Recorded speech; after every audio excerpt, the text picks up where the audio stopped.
Welcome everyone to our latest New South Wales Public Library collaboration for online author events.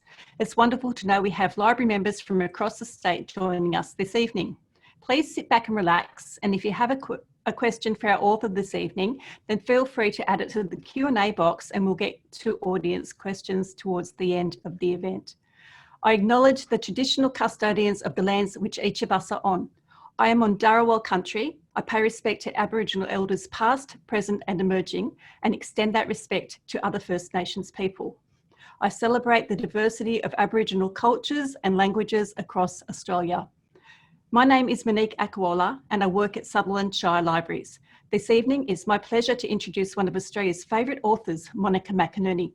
Monica is a best-selling author of 12 novels, which are popular all around the world. Tonight we're celebrating her much anticipated 13th novel, The Godmothers. This is set in Australia, Scotland, Ireland and England, and is a great big hug of a book that will fill your heart to bursting. Welcome Monica, and thank you so much for being with us tonight.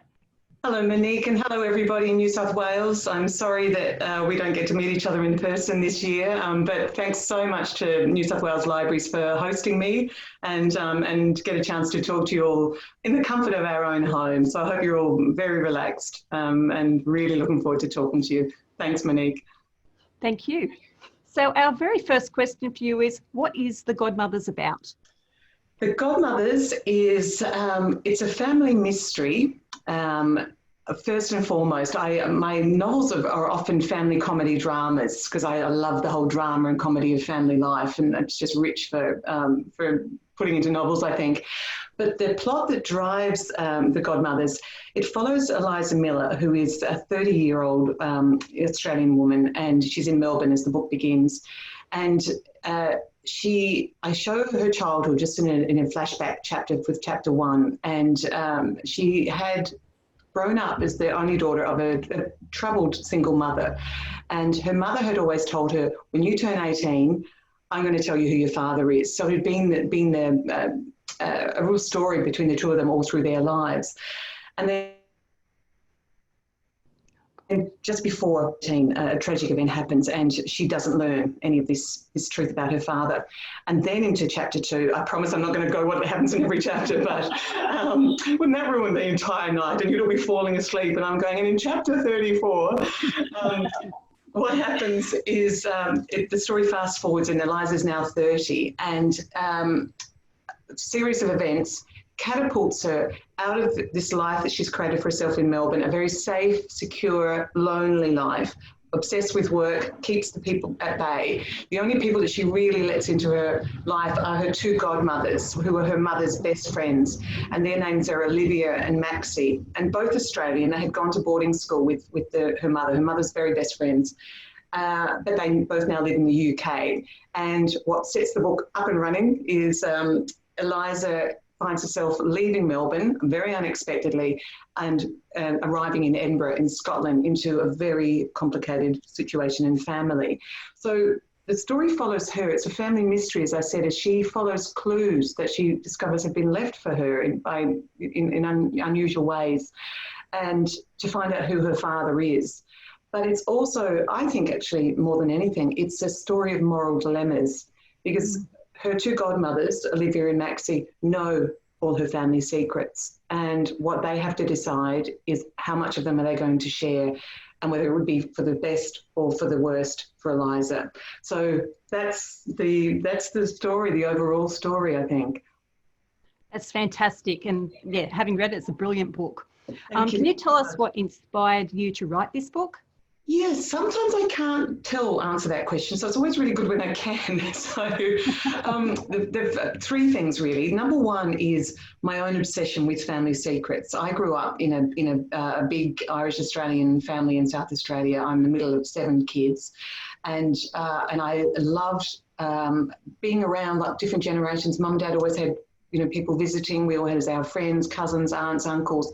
And I was always really aware of that I was part of this, big family network, if you like.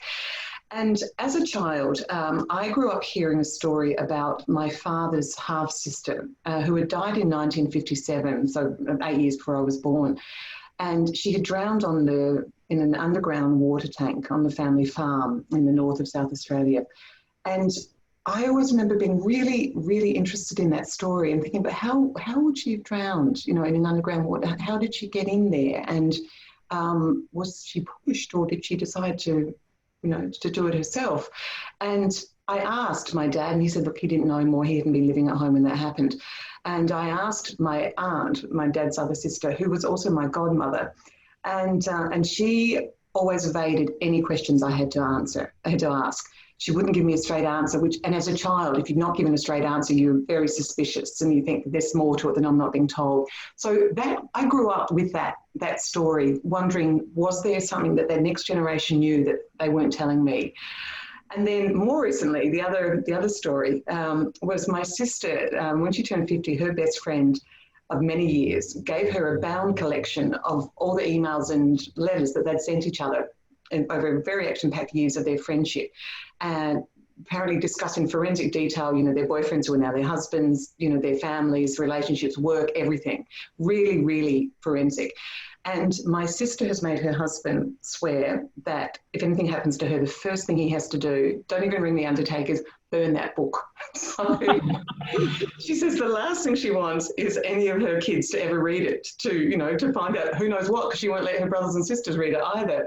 And I do think that all those things came together in a way to form a little seed of an idea that what interests me is that, one, who knows what secrets came from the generation before you, but also if you're the custodian of those secrets, how do you decide what's good for the next generation to hear and what is very bad for the next generation to hear? So those two stories aren't in this book. That it doesn't involve that, but that was the seed. That was certainly the inspiration. And the godmother relationship also, because as I mentioned, my own godmother, I didn't have a godfather. So my brothers and sisters all had godparents, but my godmother was very religious. So I think mum and dad thought two for the price of one. And I think that idea always stuck in my head too, the idea of a godmother. And then I thought, what if you had two godmothers who really mattered to your mum? And that's how the story begins for me. I kind of put, it's like building a house. I put that brick, and then that makes me think of another brick and another and another. The starting point was I had a young woman, two godmothers, and they know her secrets. But when I started the book, I didn't know what those secrets were going to be. So I had to write the book to find out myself. That's lovely. The Godmothers is set in several different countries. And can you tell us a little bit about your location research? I'd love to, because especially because we can't travel, any of us at the moment. So this is like really going back in the olden days to say, well, once upon a time when we could get on planes. And just a side thing to explain that, I meant to explain where I am. I'm in the spare room at my mum's house in Adelaide. And I have been living in my mum's spare room in Adelaide since February. I was actually out in Australia just as the pandemic hit, visiting mum and my family, and doing some work and some research. And when the borders closed and flights were grounded. So this is actually where I finished editing and writing The Godmothers, that desk, if you can see it behind me there, and some other writing, which I might talk about later as well. So so I really feel that my gorgeous husband is still back in Ireland, so we are doing a lot of talking on the phone and missing each other. It was really good to actually be talking about people on planes, which is what happens in the book. So I'd love to show you. I've actually got some show and tell. The book is set in Australia. It begins in Australia, country Australia, and then Melbourne. And then, as I mentioned, Eliza finds herself in Edinburgh and goes to a couple of different other locations in Scotland, and then also to London and then to Ireland. So it's settings I know well and really love writing about. But I had only been to Edinburgh once or twice for a weekend. It's a very short flight from Dublin. So I went specifically with my husband. We did a research trip, and I knew early on that I wanted Olivia, one of Eliza's godmothers, to be involved with a boutique hotel in Edinburgh. So one of the goals of my first research trip was to find the street where this fictional boutique hotel would be. And so this is a photograph. Any of you are about to read Godmothers, or if you've read it, it's only just out. So if you have read it, you're a very fast reader, and thank you. But this is a photo. In fact, this is from my second research trip to Edinburgh. When I'd gone there with my husband, which was in April last year, and we walked around an area called Haymarket. Maybe some people who are watching tonight have been to Edinburgh and know the kind of look of the Edinburgh buildings, but it's a really beautiful city. Like the castle is over the top of it all. But it's full of these gorgeous sandstone terrace buildings. And this is in Haymarket. And I just loved the shape and the kind of the curviness of this street. And I decided that's where the Montgomery Hotel would be. And it's set in 3 of these terrace houses, and the family live in the hotel as well, and guests come and go. I love to write behind the scenes of businesses, especially ones which it's all about the way you are up front. So particularly a boutique luxury hotel. It's an art hotel too, with lots of beautiful artwork on the walls that Olivia curates. And then in January this year, and that's when this photo was taken, I went back to Edinburgh. I had written the novel, and I was right down at the last editing stages when it was about to go to my publishers, to be turned into pages where it looks like it does in the book now. So this was my chance to make the last changes. And I always like to go back to key locations to make sure I got it all right. And I had a fantastic companion. My 18-year-old niece, Ruby, was visiting from Australia, and she came with me on this trip. And we had 3 fantastic days and nights in Edinburgh, going to every single one of the locations with the manuscript in hand. And oftentimes I would stand there and read it out and say, can you, have I got it right? And she would, she was helping me take photos and all sorts of things. So she kind of climbed inside the book with me. So Ruby took this photo, and this is a street in Edinburgh, at the hotel. So that might help you picture it when you read that to that stage. Also, there's a scene there's a wedding in the book, and I won't go into too much details for spoilers, but I was very interested, I've read about a place called Gretna Green lots of times in other books. And Gretna Green is a small village pretty much on the border of England and Scotland. And Scotland had different marriage rules back in the 17th century.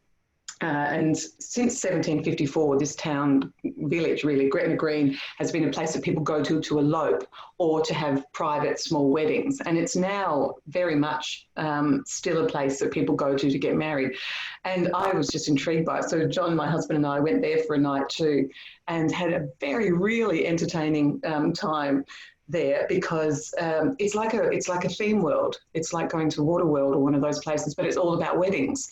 And you're walking around, and there's this married couple here and that married couple there, everyone kind of wandering around, sometimes just a couple on their own, sometimes a whole wedding party. And we had dinner in one of the hotel restaurants, and the same thing, like lots of people just in regular clothes like we were, but also just bridal couples here and there, and 2 men getting married, 2 women getting married, sometimes a big party. So it was a really interesting place to people watch, and that's the scene in the book as well. So that's just obviously me at the sign in Gretna Green, but they have a tradition. So just to show some other photos, just because it really intrigued me, a lot of the weddings take place in a blacksmith's cottage in Gretna Green, and they have this quite a few of these anvils actually called the marriage anvil. And at the moment that you're declared, husband and wife, or husband and husband, or wife and wife, the marriage celebrant picks up the implement there and clangs the anvil. So you have this kind of resounding sound, and that was the sound that's been since 1754, and it's just still done to this day. And there's a lot of tours that go on through Gretna Green as well, and tour groups obviously because it's such an interesting spot. And I saw a tour group happening in one of the rooms. So I thought, brilliant, I'm just stand on the edge of that tour and go in and have a look. So I went in and kind of edged my way in, and my husband mortified because he's used to me doing this all the time when we're on research trips. Mm-hmm. And it turned out actually it wasn't a tour group, it was a real wedding, and I had gate crashed somebody else's wedding. So very politely asked me to leave. So, but I still stood outside and heard the anvil being clung. So that's just the anvil, but just proof of what a theme park it is. Really, you can buy Gretna Green, tea towels like this as well with all the elements on it. You can see. So that was it. So and it's only it's a chapter in the book, but it really mattered to me that I got the facts right, because other things happen as a result of that, what happens around that chapter. And I also went to London, as Eliza does in the novel, for different reasons. And there is a theme running through the book of art, art being important, having access to beautiful things in some ways, either being a painter or a photographer, or as Olivia in her hotel, she has curated a beautiful art collection in the boutique hotel. That's how she met her husband. He was the hotel owner, and she's an art expert in Australia. So art filters through like that. And there's a very strong bond between Jeannie, the friend of Olivia and Maxie, Eliza's mother. And Jeannie had gone backpacking as a young woman to London. Again, this isn't spoilers, I promise. But she went into the Tate Gallery when she was backpacking, and she told herself as she was going in there, I've got enough money to buy whatever painting I want in this enormous, beautiful gallery, one of the world's most famous galleries.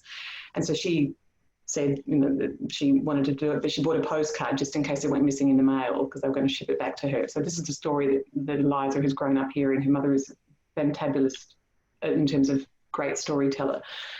And I had a beautiful day in the Tate Gallery. I went into the Tate not knowing which painting I would choose. I knew I wanted a painting that would matter a lot to Jeannie and to Eliza in the book. But I walked in as if I was Jeannie, and just went in and out of all the different galleries, and waiting for one that almost felt like it would jump off the wall at me. And fortunately, the one that I chose didn't jump off the wall with me, because it is an enormous painting. And before I show it, for all of you at home watching, Monique has very thoughtfully and beautifully put that same painting behind her. The backdrop that you can see behind Monique there is the painting I'm about to talk about. And that's me in the Tate Gallery beside that painting. It's called Carnation Lily, Lily Rose. And it's by an American artist called John Singer Sargent. And I'll put it up quite close because it's quite gorgeous. It's two little girls in a summer garden, and they're lighting Chinese lanterns. And so there's a feel that there's about to be a family party of some sort, music, food, their parents, friends, all gathering. And the artist, John Singer Sargent, has done something so miraculously with the paint. And I've looked at this painting for so long, and almost had to be asked to leave again, bit of a theme. And just with the oranges and the peach colour that he's done, that it looks like they're glowing from inside. So you can just see I hope you can see how beautiful it is, but also how enormous it is. So if you're reading The Godmothers, and when you come across that mention of Carnation Lily Rose, I hope that might give you a picture in your head of what that gorgeous painting is that becomes important to Eliza as well. And the final photo I want to show from my research trips, I can't tell you where it is, apart from saying that it's in Ireland, because I don't want to give away anything. But I just want to say that when you're reading the book, and when I start talking about an Irish castle, this is the castle that I'm talking about. And so this is me visiting it on a very, very cold December day. You can see I have a lot of thermal underwear on under that big thick coat, but the most glorious light, the winter light in Ireland, is quite something. And as you can see, that's just lawn around, and the incredible deep green of the Irish grass. So that's this castle that I won't say much more about. And that was it in winter. And this is it in summer, when there are amazing flowers on the bridge nearby. So you can see the castle there too. So the research trip is really important to me in terms of locations because I like to move my characters around, and I find travel really makes something happen to people when they're going through big times in their lives, because you bring yourself with you when you go traveling. So it's always really important for me to get the settings exactly right. Yes, which I think you really do succeed in doing, and that was fascinating for you to share that lovely insight into your research process, and that you actually visit all the locations. I think that's brilliant. So our next question is that you have been, this is your 20th year of being a published author. How does that feel? And is there a moment or two that stands out for you in those 20 years? It's been a really wonderful 20 years. Like when I wrote my first book back in 1998, and then it was published in 2000. And luckily I had an idea for another one. I thought, oh, that's great. So I wrote that one. And it's been a joy the whole 20 years. There's been lots of downs as well as lots of ups, because any creative process is, because you're literally creating something out of nothing. If I was a musician and we were talking, or an artist, or you are going to create something that wasn't there before, and so that can feel quite fragile sometimes, and you can lose faith in yourself, and particularly writing. Like, I realise I've written 13 books that have been published. I've also written 3 other books that haven't been published, but I wrote them, but for different reasons. You know, they weren't the ones that I felt were good enough to send to publishers. So I've really written 16 books in 20 years. So I think, working it out, I've spent something like 17 years of the last 20 years sitting alone in a room writing. So when I get out, I really like to, meet real people. So I think the joy of writing is still with me so much even after 20 years. And I'm really happy about that. I still start each new book with that sense of wonder. What's possible? What can I make happen in this time? Technically, because I've been practicing for 20 years, I feel like I learn a little bit more with each book. Just some of the, I don't want to say tricks, because they're not tricks, but some of the methods and the ways of storytelling. And I'm constantly learning, because with each new book, I want to try and do new things. Or stretch myself a bit more, learn new ways of writing and storytelling. So that's been good. To realise that I still have that love of it. But yeah, two highlights of the 20 years, unexpected ones. I mean, the main thing is to talk to readers, to talk to, like tonight, by Zoom and in person, as I've been able to do so often in my national tours. But that still is really amazing. Like the Godmothers was only published yesterday, and I've been getting messages through my Facebook page and my Instagram page and website already from readers who stayed up last night and read it as soon as they got it. And that is still the most beautiful thing. So if any of you, if you ever read an author's book and you love it, please do let them know through their social media or their website. I can't tell you what a lift it gives us. We do spend so much time on our own in a room. And I know for myself, because I had, there was a couple of years since my last book, because I had one of those books that didn't work and I had to start afresh. And I got some emails from somebody who'd picked up one of my earlier books, The Alphabet Sisters, or another book, and took the time to write to me to say, I really loved that. And that was like pouring petrol into my writer's tank. And I wrote back to those people saying, you've no idea how perfect your timing is, because you think, you get lonely, you lose your confidence. And so just to say, the reader contact has been really gorgeous. But two really unexpected things, I suppose, just to highlight those.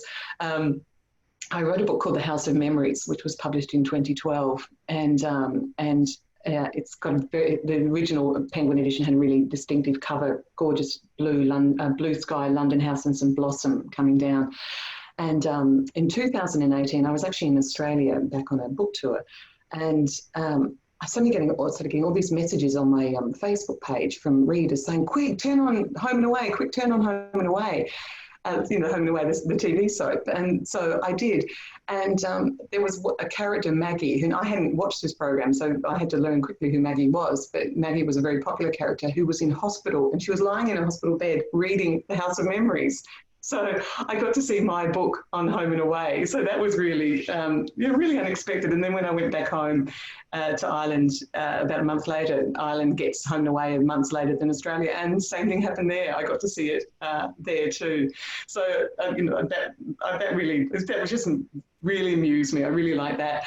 And then another just little tidbit. My mum rang me in Dublin one morning, and it was a Saturday, and she said, hi Mum, how are you? Is everything all right? Yeah, everything's good. I'm just reading the Advertiser Daily Quiz, and there's a question here, and I just wondered if you can help me answer it. And I said, well, I'll give it a go, sure. Thinking this is odd. And she said, right, this is the question. Who wrote the 2007 novel, Those Faraday Girls? And the answer was me. So that was really great. I've been a quiz question and I've been a prop on Home and Away. So that's two unexpected highlights anyway. They're lovely highlights.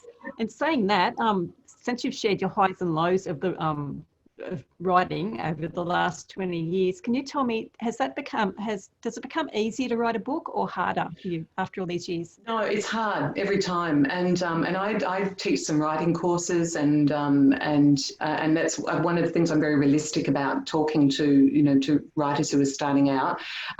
It never gets to a point. Well, in my experience, it doesn't, and I don't think it should, because if you want to write the most truthful or emotional books, and my books are very emotional, and I want them to feel that I want people to feel that the characters are real and that they matter to them and that they care what happens to them. And so that shouldn't be easy. That should, sometimes I liken writing to cooking in a way that if you want to make a very rich stock or something, you've got to put all those ingredients in them and simmer and taste and test and to get the richest flavours that you can.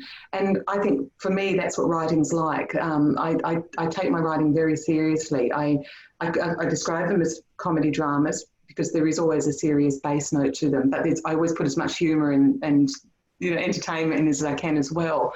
And even though, as I said, I've learnt technically how to do a lot, you're still creating that new story each time. So it is hard, but there are some days where it is the most joyful time, when it feels like the story has taken on wings, and it's, especially me, because I don't plot beforehand, I make up that story. When the days when the story just takes off, make up 100-fold for the days where you feel like I don't know if I can do this, but I'm very, very disciplined. I write every day when I'm working on a new book. I'm very strict with the word count. I make myself write at least 2,000 words a day. I might delete, 1,900 of them, but those 100 that I leave will help get the story going again. And that's what I always like to explain to, people get in touch with me and have I got any tips, or, when I am teaching writing, just to don't be hard on yourself that you didn't get it right the first time, because you can't. There's no way you can. And you can't edit and improve something that doesn't exist. So you've just got to get the words down to do it. And that's something I have to remind myself sometimes too. I have to, quite literally, about 18 months ago, before I started writing The Godmothers, after I had spent 2 years on a book that I ended up not sending to my publishers because I wasn't happy enough with it. And I lost my confidence, and I was sitting at my desk beside a shelf full of books that I had written, and I was Googling YouTube tutorials on how to write a novel. I just thought, I'm not sure if I can do it. And what I had to do to get started again was write, just start. So that's my advice always. Just, it is hard, but it's worth it. That's fantastic.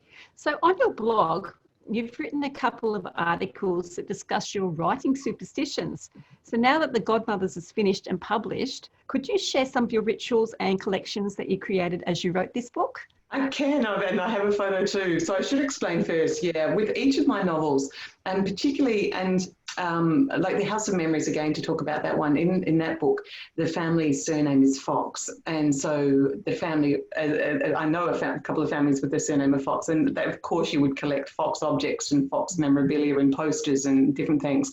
And so as I was writing that, because the family in the book does, I collected Fox objects. My novel Hello from the Gillespies, which was set in a sheep farm in northern South Australia, and that's a story about an English woman who marries an Australian sheep farmer, and every year she sends out, Hello from the Gillespies, one of those Christmas round robin letters, until she accidentally sends out a really, really truthful one, and basically havoc breaks loose. But she has a thing about robins, because she's English and she misses the little robin bird. So I started collecting robins when I was writing Hello from the Gillespies. With The Trip of a Lifetime, my last novel, I got quite obsessive about the number 9. I'm one of 9. My family was 9, so 9's kind of a magical number for me. And I got to the stage that every day when I'd be finishing my word count, so I would send it to a cloud so that I don't lose it. I couldn't stop writing for the day unless the word count ended in 9. And so if I was under 9, then I'll have to, write another sentence. And sometimes that would bump it beyond 9. So then I had to write another sentence until I actually had stopped at the number 9. So it was getting quite complicated. And then I had all these objects on my desk. And the robins, the foxes, because they stayed there. I didn't get rid of them all, so it was getting quite crowded. And I had this thing that before I sent it off to the cloud, I would touch each of the objects on the head, which was fine when I only had like 1 or 2 foxes and 1 or 2 robins, but I was gathering all these other objects. And that continued to the Godmothers. And there's a character in the Godmothers that Eliza meets on the plane. His name is Sullivan. He's 11 years old. She meets him. He's an unaccompanied minor. And he's a quirky little fella, very particular, very, very interested in the people around him. And he has a fixation on ring-tailed lemurs, which I just think they're gorgeous animals. And ring-tailed lemurs became what I started collecting for this one. And let me tell you, they're quite hard to find things. Like I was much better with robins and foxes. So I just want to share, this was my my desk beside my computer while I was writing writing the Godmothers. So I went to the zoo and I found all these tiny, they look like meerkats, but they're actually little, can you see the little ring-tailed lemur toys? And there's 9 of them, of course. And there's the fox that's left over from Hello from the Gillespies. And the robin's just to the left of the photo. He didn't fit with all the lemurs. And then I'm also running a series of books for children. And there's a black cat in that series. And I've started collecting black cat things as well. So there's the start of that collection. But I had to touch all of these fellas on the head as well before I sent it off every day. And people were kind of laughing and saying, you know, there's a little bit of OCD going. And two things. I mean, OCD is a serious issue, and so I don't want to make light of that, and that's not what I have, even though it might look to the contrary. But I realised what it is because writing is so solitary, and because I'm pointing to my head a lot because that is my office. Everything, you know, it's all my imagination, and I've discovered that those rituals at the end of each day is kind of my way of clocking off, if you like. Okay, that's my day finished, and it slowly brings me back to the real world so that I can come down out of my attic where I do my writing and have dinner with my husband and hopefully talk like a normal person and not someone with a head full of characters. So I enjoy that ritual now, and it's become a really special one now that's me saying, you know, goodbye to that day's writing. But yeah, it does take a long time sometimes.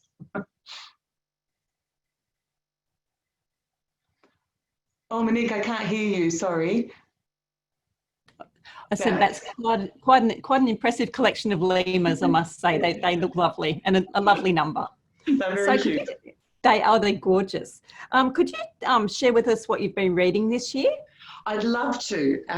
Because I found myself unexpectedly in Australia, I decided I'm going to read as many Australian novels as I can. I read a lot of Australian novels when I'm living in Ireland, but I just made a point of, and particularly when the pandemic hit, my heart just went out to lots of the debut authors and authors who would have been waiting years for their books to be published, and then to have the terrible timing of, you know, for a book to be published when bookshops are in lockdown, when people are in lockdown. So I started a series of posts on my social media. I'm on Facebook and Instagram, and anybody watching, please come and join my book community.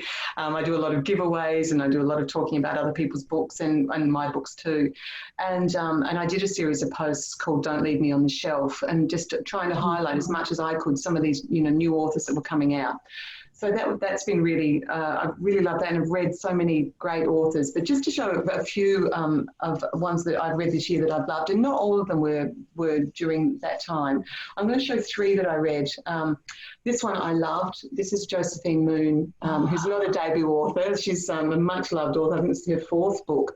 And it's called The Cake Maker's Wish. And it's a gorgeous book about a mother and son who relocate to the Cotswolds in England as part of something that Josephine's called the Renaissance Project, like a dying village basically, and they import people from all over the world to ply their trade, and it's what happens in that community as a result of all these new people coming in, and it's lovely. Josephine's fantastic at writing about food, and so you'll be hungry reading it. But it's a gorgeous book, so I would recommend that one. So that's Josephine Moon, The Cake Maker's Wish.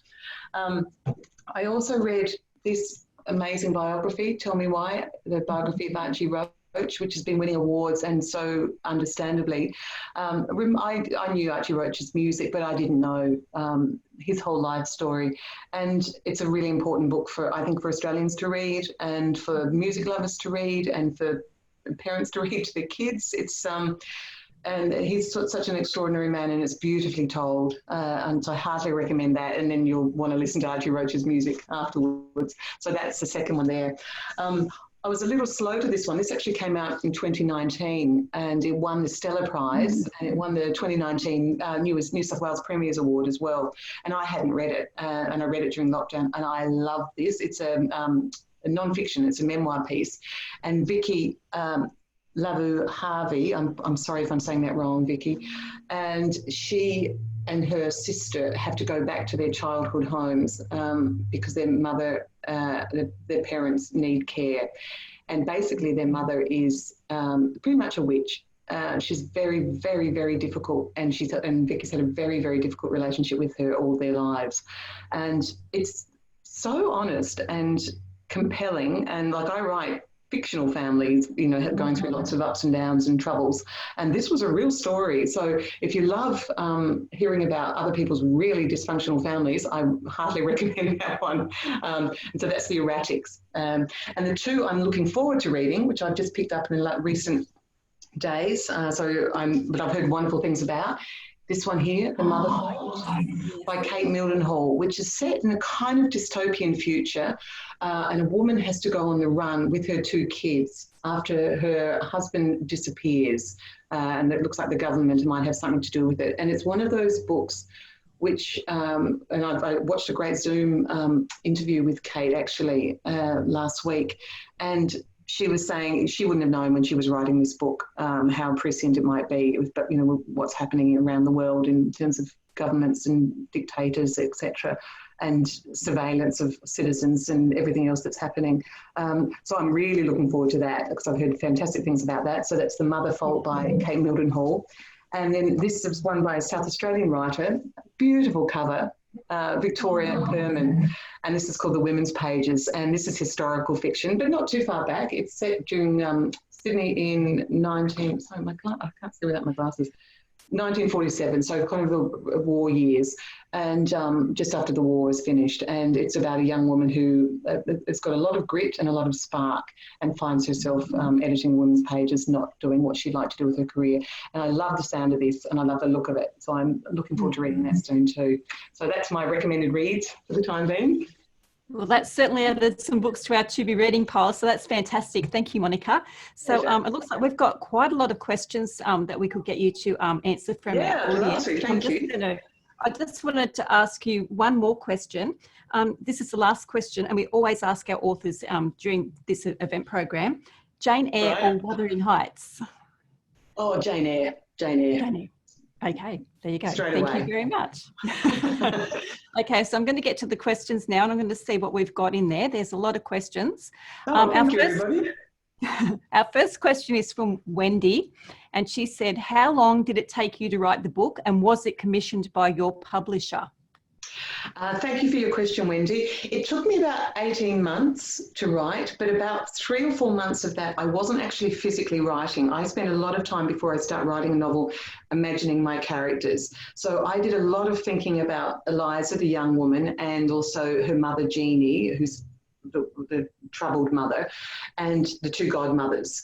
And by daydreaming, I imagined all sorts of scenes, like them, at her birth, at different landmark birthdays for her, how they would have got on with each other. So by the time I decided what was going to happen to those characters, which was going to be that Eliza would have to go in search of who her father was because her mother was not going to be able to tell her, I knew who they were really well. So that thinking time is really important to me. And I'm in the early stages of my 14th novel now, which I will start writing when I get back home to Dublin at the end of the year, hopefully. And I haven't written a word, but I've got all the characters in my head. So any daydreaming moments, I'm thinking about them. So 18 months from the first time that they kind of popped in my head. And no, I have written books when I've been contracted to publishers, but when I very first started this one, no, I didn't have a contract. But because I had that situation where I had written a book and then not gone ahead with it, I needed that security. I needed that confidence that people wanted to read it at the end. So I did actually a little way into the writing of the Godmothers. My agents got in touch with publishers and said, so I did sign a contract for it, but the book was underway by that stage. And that helped because that meant I had a deadline, and deadlines are very, very important to writers. They're important to every human being, but to writers, they really are, because you would never stop otherwise. Douglas Adams, who wrote the Hitchhiker's Guide to the Galaxy, he's got a great quote. He says, "I love deadlines. I love the whooshing sound they make as they fly by." so he obviously wasn't as scared of his publishers as I am, because I always deliver on deadline, but I did find a deadline really helpful, and that would be another tip I'd give anybody who's watching tonight. If tips for writers, even if you're not writing for a contract, not writing for a publisher yet, but you're working on your first book, give yourself deadlines and stick to them, because when you do get published, which you will if you work hard at your books and make them the best you can, deadlines are so important, because it's a slow lead time for a book to get published in the world. It's not like if we were pop singers and you can mix it in afternoon and release it on Spotify and it's out there. It takes a long time to make a book look like a book. And this book, I've been so close to the production this time because I've been in Australia the whole way through. And I even got to visit Griffin Press in Adelaide, where my book was printed. I got there the day after it had been printed, and I saw all the beautiful books being, as they all came off for the first time. And that really brought it home to me just how many people, to meet the people who'd printed my books. I've met the editors and the proofreaders and the sales reps and librarians like yourselves and booksellers, but it's really involved. So deadline, everybody's sticking to a schedule. So the sooner you can start and give yourself a deadline, it's really, really, really good training for being a published writer. Thanks for your question, Nikki. Thank you. Our next question is from Rachel. She says this is a tough one for you. Which book has been your favourite to write and why? Was it the research process or a particular story you enjoyed writing the most, or one book that was the most challenging? Gosh, that is a good question. It is a good question. Yeah, thank you, Rachel. I think I'm going to say the Alphabet Sisters holds a special place in my heart for a couple of reasons. One is my first 3 books were romantic comedies, and I absolutely love writing them. They're really good fun. They were great fun to write, because my job was, as a storyteller, to get a couple as far away as you can when they first meet, and then bring them back together. And then, something happens to them, and then you bring them back together and you have a happy ending. And I loved writing those. So my first 3 books were A Taste for It, Upside Down, Inside Out, and Spin the Bottle. And then it came time for my 4th novel. And I had realised in the course of writing those 3 books that I was getting more and more interested in the leading couples' families than I was about their relationship. Like, I still wanted them to end up happy together, and I still loved all the twists and turns I could put their relationship through. But I got really, really interested in, what are their parents like? Who gets on with who? And when and in answer to Wendy's question, actually, I had been contracted to write 3 romantic comedies. My 4th book, I thought, I actually want to write a family story. I want family to be the key part of this novel. And yes, there can be some romantic elements, but I want to get a really complicated family. I want to get sisters who haven't talked to each other for a few years, and their grandmother's going to try and bring them back together. That's all. That was my starting point. And I decided to make the grandmother an Irish woman because I had been moving back and forth between Ireland with my Irish husband.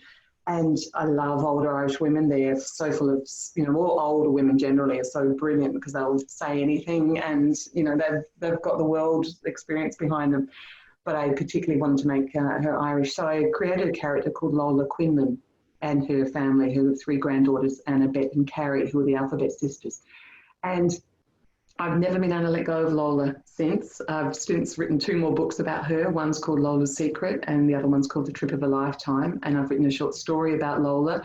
And at the start of the pandemic, my publisher, brilliant idea, they asked lots of their authors to choose one of our characters and how they would respond to lockdown and coronavirus. So I've written about Lola in coronavirus, just a short 500-word piece.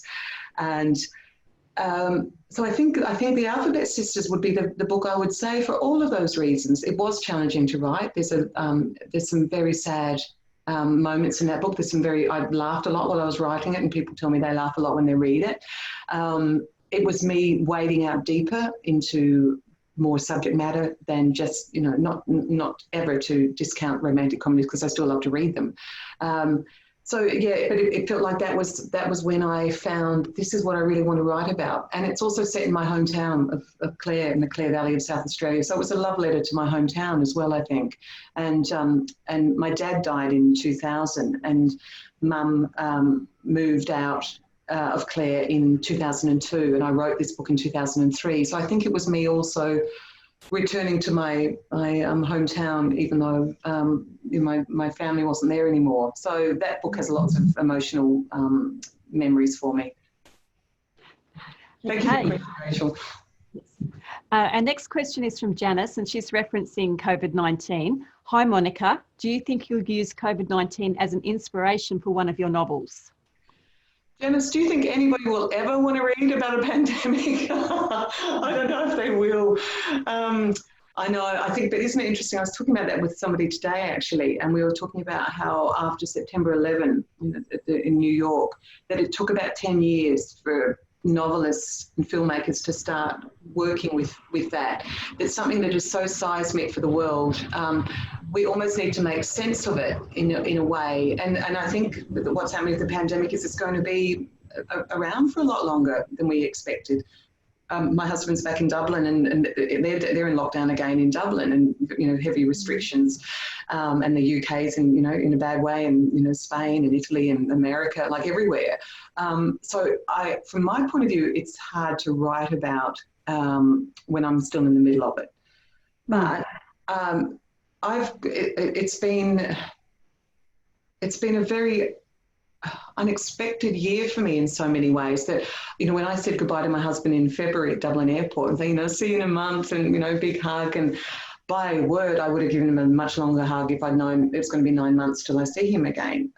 So I've learned, I've had, I've been married for 30 years and I miss him so much. And so we've had a very change in our relationship.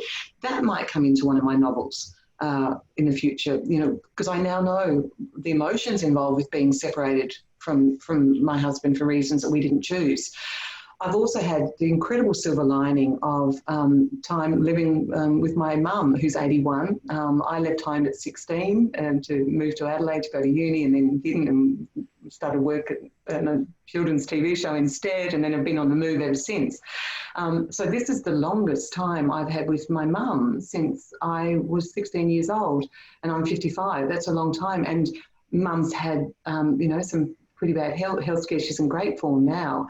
But what precious time that has been for me to be a 55-year-old woman, living with my mum. My 6 brothers and sisters are so jealous because we all want her to ourselves. And as ever, even as kids, we were the same. But that's been very, very precious time. And that might come into one of my novels, someone who finds themselves, and that was one of the reasons why we had to make a lot of very fast decisions, like everybody did back in March when the lockdown hit. Should you travel? Shouldn't you travel? Should you try? What if you get stuck somewhere that's a long way from home? And I remember my husband saying to me, I think you should stay close to your mum in case it's going to be impossible to get back, and you'll never regret it. You'll never regret it. And I haven't. I miss my husband dearly, but I've got to know my mum in ways that I would never have expected, and that might turn up in a particular way in a novel in the future. So I think I probably won't write directly about COVID, but I will write about things I've learned through COVID, I suspect, as we're all changing. We're all trying to get to grips with what it means, I think. So, absolutely. Yes. Thank you for the question. We have an anonymous attendee who has asked us, are you a godmother? And if you are or were, what type of godmother would you be? I am a godmother. I have a goddaughter who is also my niece, who's a gorgeous 25-year-old called Uli, and she's my sister above me. I've got 2 sisters older and a sister younger, and she's my second sister's second daughter, and she's a honey. And I've got 18 nieces and nephews who I dote on, we do feel, and my husband's her godfather too. So she's our special one, and we used to have godparent days, godchild, godparent days when we all lived, in the same, either in Melbourne or in Adelaide together. And we'd take her out for the day and she was allowed to do whatever she wanted. And we had and she would set us dares. We had to, do things that she, dared us to do. So they were really special days. And that's still, you know, when we see her, she's stayed with us in Dublin. As I said, she's living in Berlin now. So yeah, I love her, and I love being her godmother. And I also have a godson who's a 13-year-old French boy called Paul, and he's the son of a very old Australian friend of mine, a dear friend of mine called Felicity, who's married to a Frenchman, and she very kindly asked John and I to be godparents to Paul 13 years ago. I don't know him as well, but as time goes on, I reckon there'll be a bond. I hope so. That'd be lovely. Yes. Okay, from Anne, we have a question. Monica, do you have any hints about your next book that you told us that you've started to write? Oh, Anne, I wish I could, but I get really secretive about it because I think in the way that I was talking earlier, that it feels very fragile when it's still and I'm at that daydreaming time still, when I'm still working out the characters and who they all are. And I think sometimes I've never really talked about a book, even to my publishers or my agents actually, until I've got a first draft written, to just in case, you know, maybe if I sent it to them and they were having a bad day and they weren't enthusiastic enough, or I'm sure they would be, you know, but it feels to me very fragile at that early stage. So no, I'm sorry to say I can't talk too much about that, but I can give you the name of my children's book, which I'm just doing the final edits to at the moment, and that's called Marcie Gill, so M-A-R-C-I-E, Marcie Gill and the Caravan Park Cat. And that's the first in a series for younger readers, 10 and under. And it's a chapter book, and I'm having a ball writing that. It's a family story set in a caravan park, as you might have guessed. And Marcie's family run this park in a small town, but right on the water. And it also has magic in it. So I've been able to add magic ingredients to this story for the first time. And so that's just been so much fun so it's a family, you know, I'm writing what I love to write, which is family with lots of comedy and drama that's happening in this little 10-year-old's life. But there's magic. And also the great thing about writing for children in this age group is that my publishers, Penguin, have teamed me with this terrific illustrator called Danny Snell. And so for the first time in my writing career of 20 years, he is creating illustrations based on my characters. So I'm seeing my characters come to life in ways that I've never done because certainly with the Godmothers, you know, I don't have illustrations in those. So as I'm really looking, that's coming out in April next year, and I'm working on 2 more books in that series. So that'll continue this world of this caravan park and the magic too. So I'm having a lot of fun with that. Oh, that's even more books of yours for us to look forward to. So that's wonderful. Thank you. Can I just ask you, we have a wonderful question here, or I think it is. This one's from Suzanne, sorry. And she's asked, why do you love libraries? Let me count the ways, Suzanne. I love libraries because I love books, and libraries are full of books, and they're full of librarians, and librarians love books. My mum worked in the Clare Library when I was a kid, and it was life-changing. It literally was life-changing because, one, she was very relaxed about the borrowing limit, and so we could bring home as many books as we wanted. We also had access after hours, so we could go there whenever we wanted. And in the way that kids love to do, we would, after school, call in and see mum at work at the library. So that it became our second home. We would either go and visit dad in the railway station where he was station master, or go and visit mum in the library. And I'm a big reader. As I said, I still read a couple of books a week when I can. And I think more and more, I mean, the marvellous thing about, I think we were all a bit worried for libraries for a while. And the marvellous thing that's happened is that libraries have become community hubs now, and the fact that the access you've got to the internet that all libraries supply, you know, all of that, the online world to us all, as well as print books still. I think libraries are fantastic in Australia, the way that you do things like this, like, you know, the fact that New South Wales libraries, we're talking to hundreds of people at the moment, you and I, Monique, through the library work. And that's, you know, it's a book-loving community. That's, you know, it's so special. And I still go to libraries in Dublin. Since I've been here in Adelaide, I've been writing. I don't know if anybody's been to Adelaide and as a tourist or visitor or something, but there's the most spectacular library called the Mortlock Library on North Terrace in Adelaide. And I live in Dublin, as I mentioned, and there's an incredible library there that seemingly was one of the influences of the libraries in the Harry Potter films. It's called the Long Room, and it's really magical, like arches and 3 levels. And the Mortlock Library in Adelaide is as beautiful as that one in Trinity College in Dublin. And I've been able to work in the Mortlock. So I've been editing my children's book. I catch the tram from Mum's house and walk in, and I've been working in there as well. And the idea that, it's just spectacular. If anybody wants, Google it, please Google it. So libraries to work in are still pretty magical places for me as well. I could talk for a long time about how much I like libraries. So thank you for that great question. That's a great question. We have a question from Sharon, and this is about your book covers, and she's asked if you have any input into these. I do. Sharis, is it? Sharis, is that, have I got the name right? Sharon. Sharis, yeah. Oh, Sharon, I'm sorry. Sharon. Yeah. Thank Sharon, you. yes. Sorry, Sharon. Yes and no. My books are translated into about 12 different languages. So they're in Italy and France and Spain and Romania, Lithuania, Latvia, different ones. The foreign editions, nothing at all.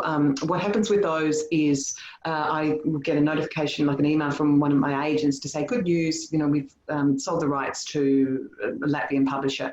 And then pretty much about a year later, I will receive that book in the post. And that will be the first time I've seen it. So I've had nothing to do with the cover. Sometimes they change the title.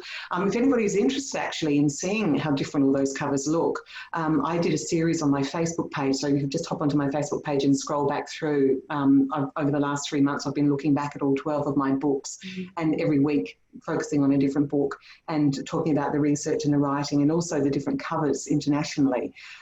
So Sharon, you might be particularly interested in having a look at that. And they're completely different in every different country. They look different. In Australia and England and in America, so the English language territories, sometimes the publishers will show me something about, this is the idea that we're looking at. But it's a courtesy. They don't have to. That's not my role. My role is to write the book. It becomes the publisher's book when I send it to them. But Penguin here in Australia, who I've been published by since the start in 20 years, who are wonderful. I'm with the same wonderful editor called Ali Watts, who edited my first book and is now my publisher. So we've been together the whole way through, as I have with lots of the people at Penguin. And they are beautiful. They keep me involved. Sometimes, I'm not wild about some ideas that come from some of the publishers, and I can say, look, I'm not sure, it doesn't feel like it's right for me. And sometimes they listen and sometimes they don't, and that's their job. That's part of it. That I'm part, as I mentioned, being the printers and the editors, I'm part of a huge family of people producing this book, even though it's got my name on the cover. This beautiful cover, which I really love, and you can see behind me, the Penguin produced this gorgeous banner with my backlist as well, this lovely vintage covers that they brought out. But they wanted to do a different look for this novel, and this came, they sent it to my agent and we both looked at it and just said, wow, that's just gorgeous. It's so simple and it's so striking. And I was still writing the book at that time. So I have written in a scene where Jeannie, Olivia and Maxie are all wearing red dresses, and I talk about that. And I wrote that after I saw this gorgeous cover, and the cover designer Alex Ross and the illustrator Dean, and he came up with that gorgeous idea. And that really vivid red that's in it as well. So in that case, it was the cover influencing the book, not the other way around. But I love that that's now a part of the book as well. And that's where it's such a collaboration between author and publisher in the best of times, and it is the best of times with Penguin. So thank you for answering that question. It is such a gorgeous cover, isn't it? I must agree. Yes. The pages, I should just show everybody if you haven't seen it.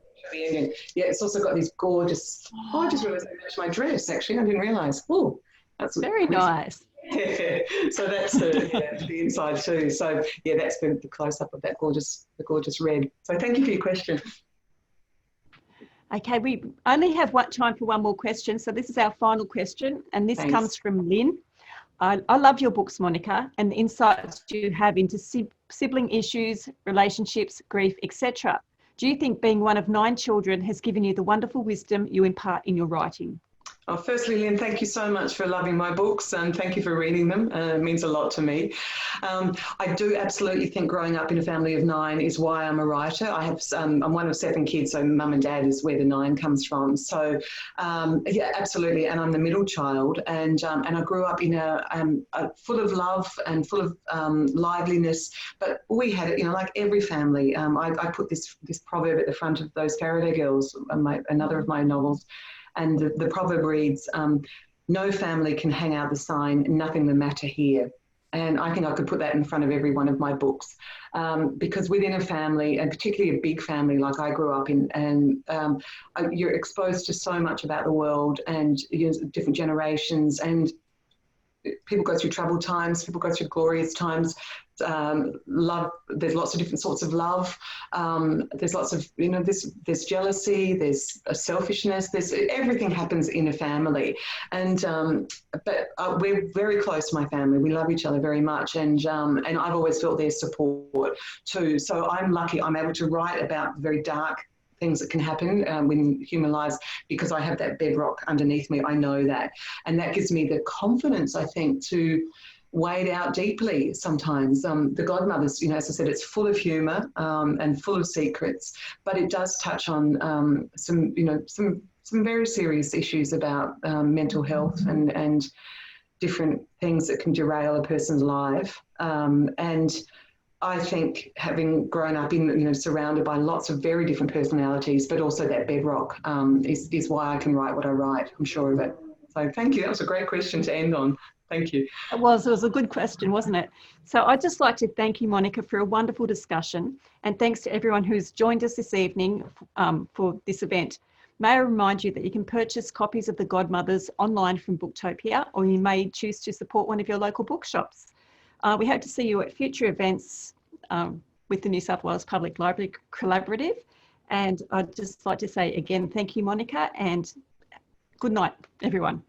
Thanks very much, Monique, for great questions and all of your reader questions. And thank you for reading my books, everybody, and coming along tonight. And hopefully see you in person in a couple of years. But thanks so much, everybody.